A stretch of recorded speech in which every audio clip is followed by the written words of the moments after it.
Hi, this is Tim of the 1916 Company. Welcome and thanks for logging on. If you love this watch, email me, Team Mosso at the1916company.com for purchase pricing and availability questions concerning this watch. Today, we discuss a Rolex Oyster Perpetual Day-Date in platinum with diamonds and meteorite dial.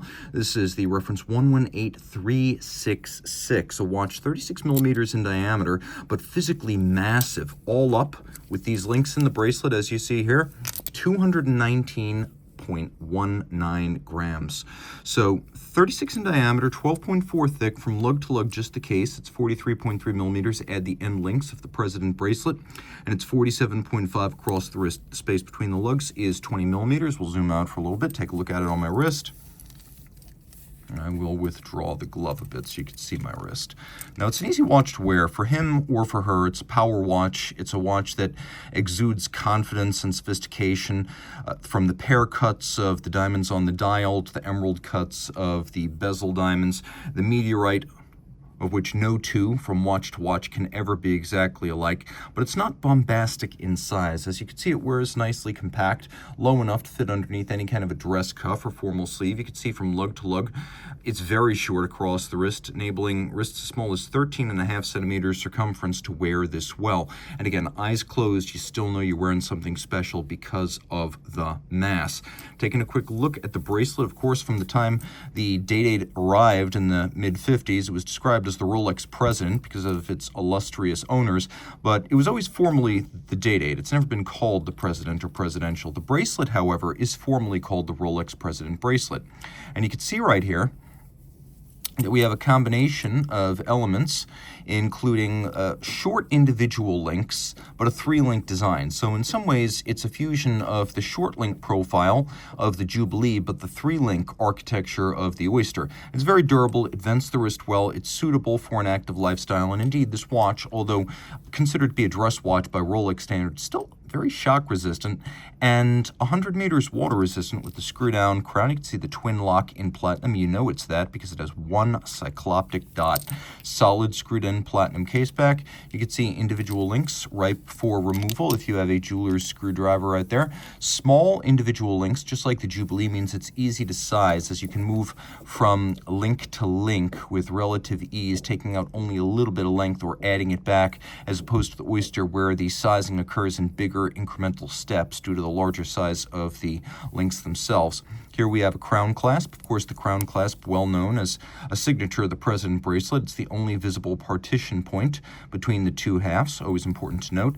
Taking a look at the case here, you can see that it's a relatively elegant case that has very little in common with the likes of, say, the GMTs, the Subs, the Sea Dwellers. It's a lot more like the Yachtmasters, the Daytonas, and the Datejusts in that regard. Graceful.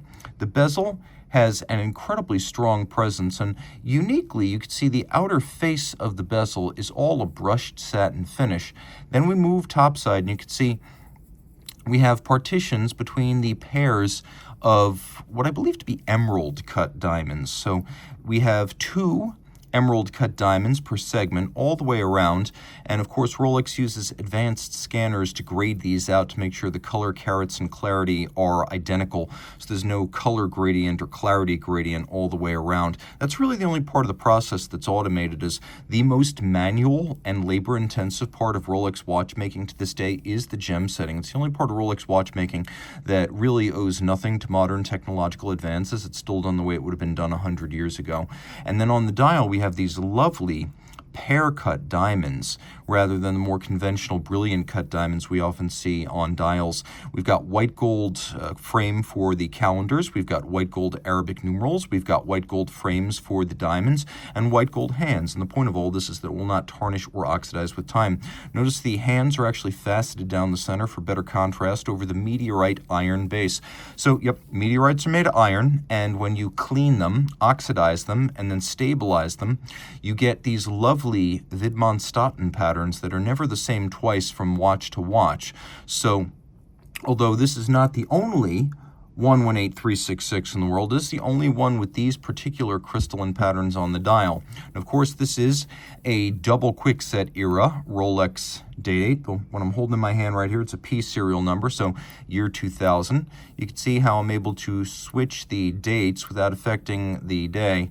and I'm able to switch the days without affecting the date. That is the double quickset mechanism. Pull the crown out, hacking seconds is engaged, and the movement, which is a 3155, has incredibly crisp, instantaneous calendar change that I love to watch.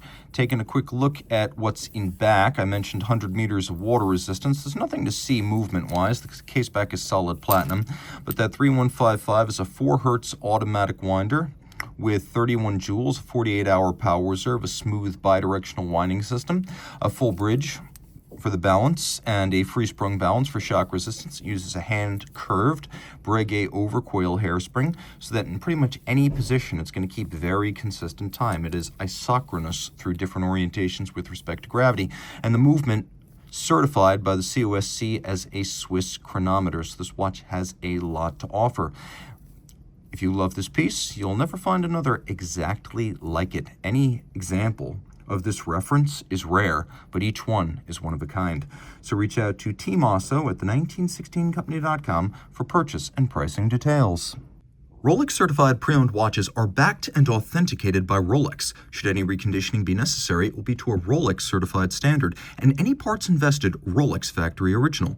Should the initial retail box, paper, and accessory set still accompany the watch, it will be included with the sale. But no matter what, a certified pre-owned box and paper set starts with an outer box, a leatherette travel pouch with suede lining, a warranty card that embodies the 2-year globally valid Rolex-backed warranty. Note this is not a retail warranty, but backed by Rolex and actionable at any of its authorized points of sales and service. A leatherette wallet includes the warranty terms and conditions manual.